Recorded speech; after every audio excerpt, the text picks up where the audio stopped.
And our reading is from Mark chapter 5, beginning in the 21st verse.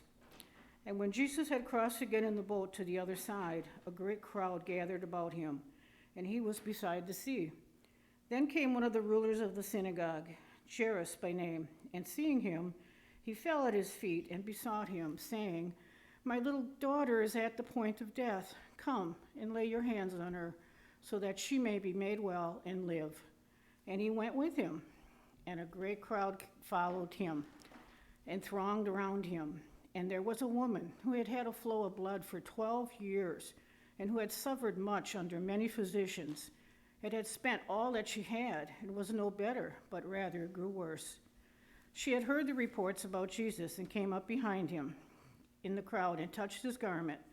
For she said, "If I touch even his garments, I shall be made well." And immediately the hemorrhage ceased, and she felt in her body that she was healed of her disease. And Jesus, perceiving in himself that power had gone forth from him, immediately turned about in the crowd and said, "Who touched my garments?" And his disciples said to him, "You see the crowd pressing around you, and yet you say, 'Who touched me?'" And he looked around to see who had done it. But the woman, knowing what had been done to her, came in fear and in trembling, and fell down before him and told him the whole truth. And he said to her, "Daughter, your faith has made you well. Go in peace and be healed of your disease." While he was still speaking, there came from the ruler's house some who said, "Your daughter is dead. Why trouble the teacher any further?" But ignoring what they said, Jesus said to the ruler of the synagogue, "Do not fear, only believe." And he allowed no one to follow him except Peter and James and John, the brother of James. When they came to the house of the ruler of the synagogue, he saw a tumult, and people weeping and wailing loudly. And when he had entered, he said to them, "Why do you make a tumult and weep? The child is not dead, but asleep." And they laughed at him. But he put them all outside and took the child's father and mother and those who were with him, and went in where the child was. Taking her by the hand, he said to her, "Talitha Kuma," which means, "Little girl, I say to you, arise." And immediately the girl got up and walked, for she was 12 years old. And immediately they were overcome with amazement. And he strictly charged them that no one should know this, and told them to give her something to eat. Here ends the reading.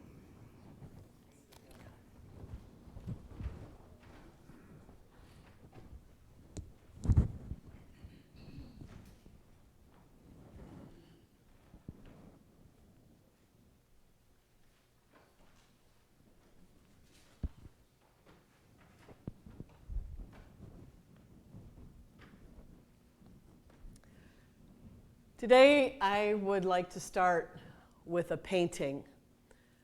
For those of you online who maybe can't see this, the painting is called Magdala. And if you look it up on Google,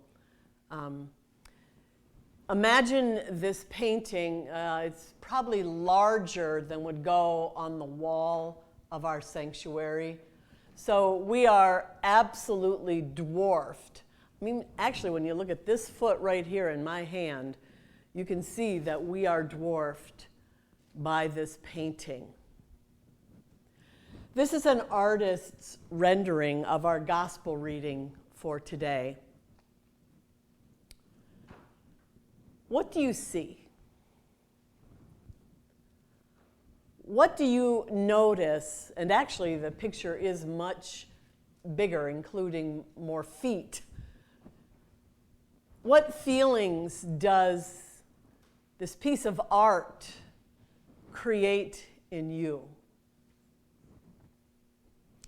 When I first saw it, I could barely breathe. I felt fear, claustrophobia, panic. Notice where that woman's hand is in relation to the men's feet. How did she avoid being trampled to death by the crowd? Clearly, this painting is depicting this woman's status in society. She's crawling on her hands and knees. She was considered lower, much lower than the men.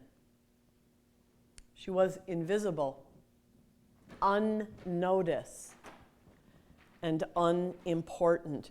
And due to her health condition, she was also considered unclean.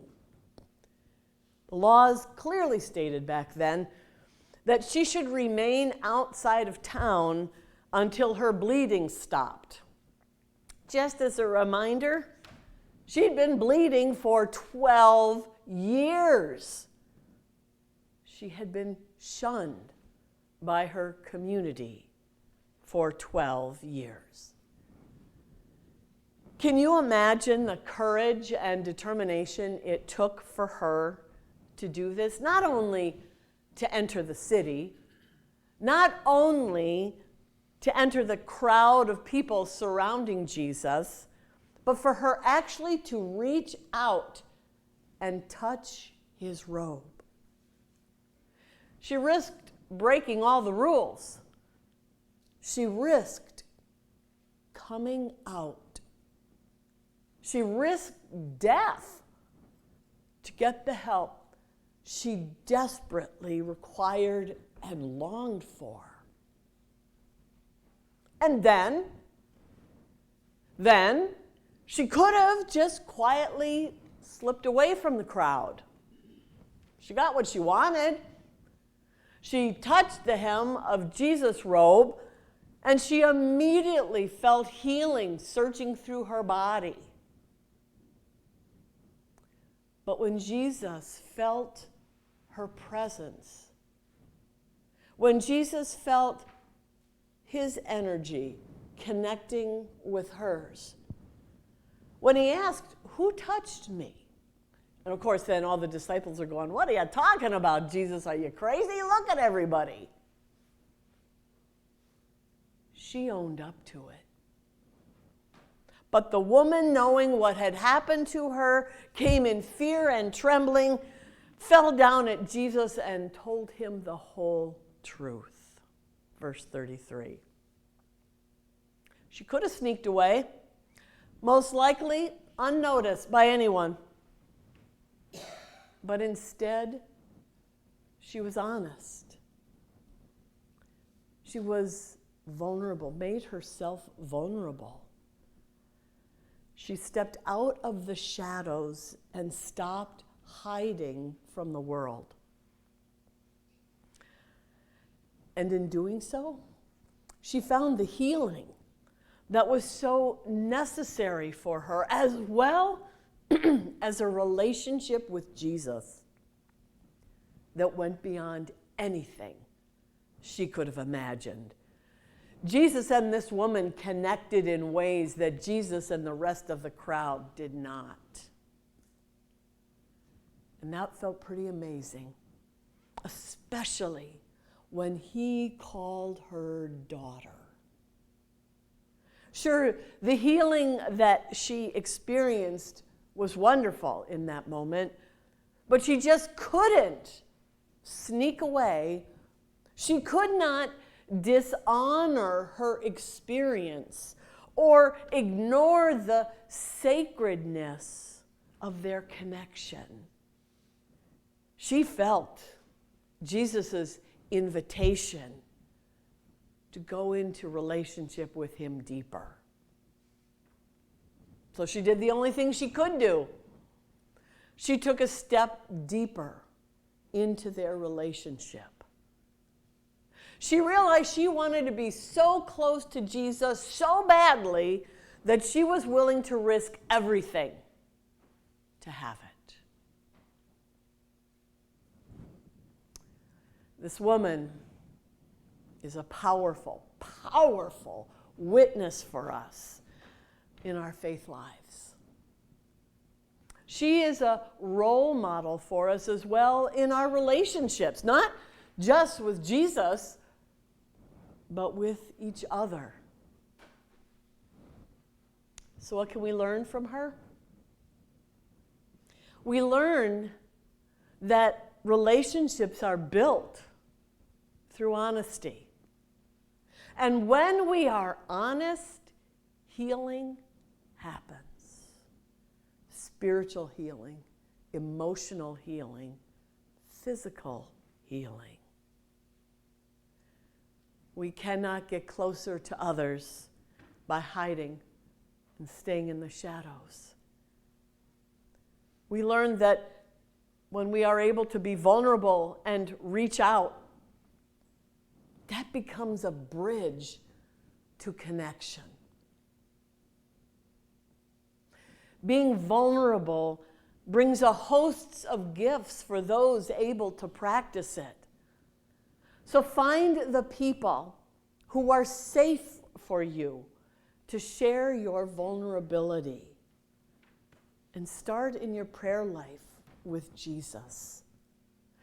Declaring what we need honestly brings healing.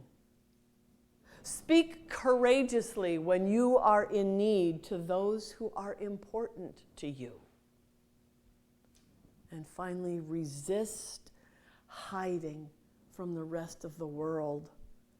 Claim your worthiness as a child of God, for you are valuable and important and needed. May it be so for you and for me. Amen.